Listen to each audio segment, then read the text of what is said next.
हैदराबाद की मशहूर तिलकचाड़ी Saint Mary school के अक्ब में कचरे के ढेरों ने इलाका मकीनों का जीना दूभर करके रख दिया है, जबकि कचरे का ढेर किसी बदबूदार इमारत का मंजर पेश कर रहा है।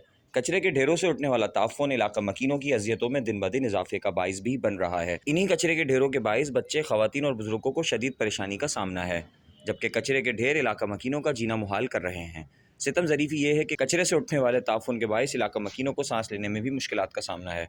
इलाका मकीनों का कहना है कि जल्द कचरे के ढेर की सफाई करवाई जाए और उनकी मुश्किलात को कम किया जाए।